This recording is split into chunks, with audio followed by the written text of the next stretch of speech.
கர்த்தருடைய நாமம் மகிமைப்படுவதாக.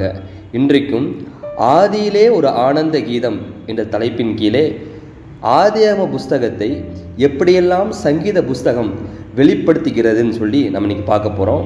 நம்ம ஏற்கனவே பார்த்தது போல சங்கீதம் 1 முதல் சங்கீதம் 41 வரை உள்ள சங்கீதங்கள் ஆதியாகம புஸ்தகத்தை அடிப்படையாக வைத்து எழுதப்பட்டதுன்னு சொல்லி நம்ம ஏற்கனவே பார்த்தோம்.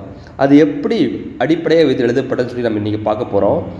ஆதியாகம புஸ்தகத்தில் அதிகாரம் 1ஐயும் 2ஐயும் நம்ம பார்க்கும் பொழுது மனிதனை பற்றியும் மனிதனுடைய சிருஷ்டிப்பு பற்றியும் அங்கே நம்ம பார்க்குறோம். எப்படியெல்லாம் தேவன் மனிதனை சிருஷ்டித்தார், தம்முடைய சாயலாக தம்முடைய ரூபமாக சிருஷ்டித்தார்னு சொல்லி வேதம் அழகாக விளக்குகிறது. இது அப்படியே நம்ம சங்கீதம் 1ஐயும் 2ஐயும் பார்க்கும் பொழுது சங்கீதம் 1ம் 2ம் ஆதியாகம புஸ்தகத்துக்கு ஒரு முகவுரை அப்படின்னு நம்ம சொல்லலாம். எப்படின்னா மனிதனுக்கு கிடைக்கும் ஆசீர்வாதங்கள் என்னென்ன அப்படின்னு சொல்லி சங்கீதம் 1லையும் சங்கீதம் 2லையும் தாவீது அழகாக வர்ணிக்கிறார். அதே போல் ஆதியாகம புஸ்தகத்தில் அதிகாரம் 3 முதல் அதிகாரம் 11 வரை உள்ள காரியங்கள் நம்ம பார்க்கும் பொழுது மனிதனுடைய வீழ்ச்சி, மனிதன் எப்படியெல்லாம் பாவம் செஞ்சு தேவனை விட்டு பின்வாங்கி தூரம் செல்கிறான், பாவத்தினால் எப்படியெல்லாம் அவன் பாடுபடுகிறான்னு சொல்லி நம்ம பார்க்குறோம்.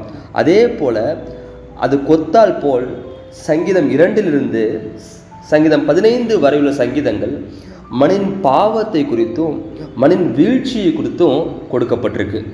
அதே போல் ஆதியாகம புஸ்தகத்தில் அதிகாரம் 12 முதல் அதிகாரம் 50 வரை உள்ள அதிகாரங்கள் சொல்லப்படும் காரியங்கள் என்ன? கிறிஸ்து மூலியமாக, இயேசு கிறிஸ்து மூலியமாக மனிதனுக்கு வரும் நம்பிக்கை, மீட்பு, ரட்சிப்பு எல்லாவற்றையும் அங்கே திட்டமும் தெளிவுமாக எழுதப்பட்டிருக்கு.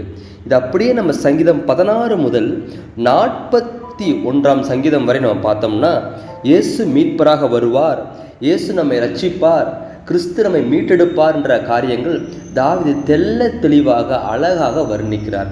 எனவே ஆதியாகமத்தில் உள்ள காரியங்கள் சங்கீத புஸ்தகத்திலேயே அருமையாக வெளிப்படுத்தப்பட்டிருக்கிறது.